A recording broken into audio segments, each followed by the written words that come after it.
আসসালামু আলাইকুম। আশা করি সকলে ভালো আছেন।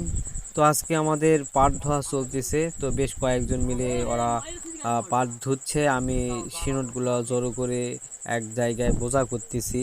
তো বোঝা করতে করতে আমি খুব হিমশিম, কারণ একা একজন মানুষ আর সকলে মিলে শিনটগুলো ধুচ্ছে। তো আমি খুবই ক্লান্ত হয়ে পড়ে যাই, কারণ খুব গরম, প্রচণ্ড গরমের মাঝখানে আমি এখানে এসে বড় এক বিপদের মধ্যে পড়ে গেছি। না করলেও নয়, কারণ নিজের কাজ নিজেকেই করতে হবে।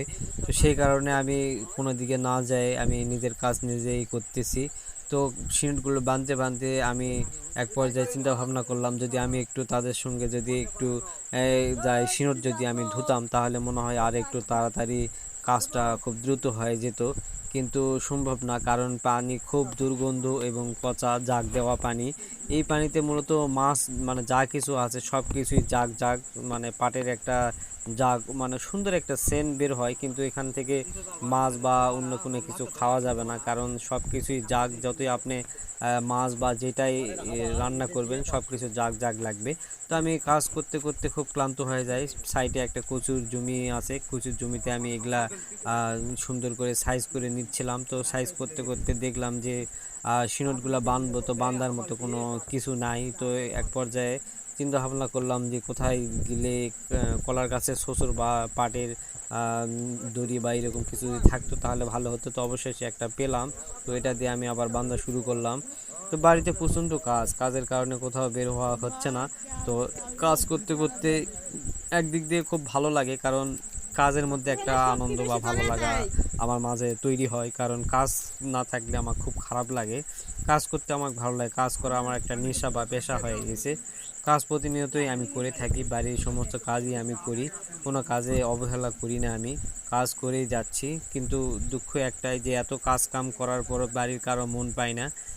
তো সবাই দেখতেছিল যে আমি কাজ করতেছি, অনেকে আমাকে চেনা না, তো আমি এই জায়গাতেই নতুন প্রথম।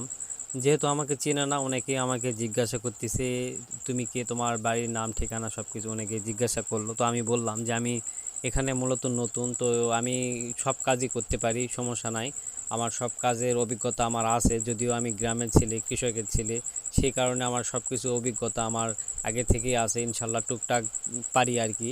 তো আমি সিনটগুলো একটু সাইজ করলাম, টুকটাক আর কি বাঁধিয়ে সুন্দর করে খাড়া করে রাখলাম, যাতে করে পানিগুলো যেন পড়ে গেলে কালকে যেন সুন্দর মতো যেন নিতে পারি।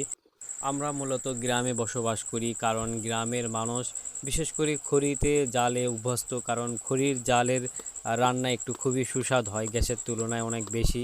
আর এই কারণে আর শিনট থাকলে মানে জাল ধরাতে একটু সুবিধা হয়, কারণ শিনটে খুব তাড়াতাড়ি জাল জ্বলে আর শুকনা থাকে, খুবই ভালো একটা মানে উপায়। এই কারণে আমরা বিশেষ করে শিনটে এখান থেকে আমরা নিয়ে যাই।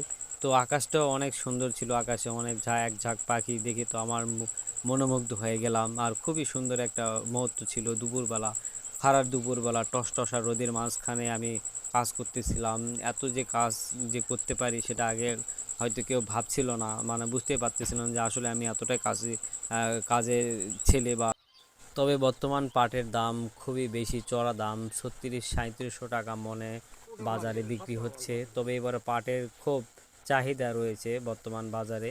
তবে আশা করা যায় ভালো একটা লাভবান হতে পারবো, কারণ পাট এবারে বর্তমান মৌসুমের কারণে, আবহাওয়ার কারণে অনেকের পাট মার গিয়েছে, আমাদের পাট বেশ ভালো হয়েছে। আশা করি ইনশাল্লাহ অনেক ভালো একটা প্রফিট আসবে মনে হচ্ছে। ভিডিওটি ভালো লাগলে অবশ্যই সাবস্ক্রাইব করে পাশে থাকবেন।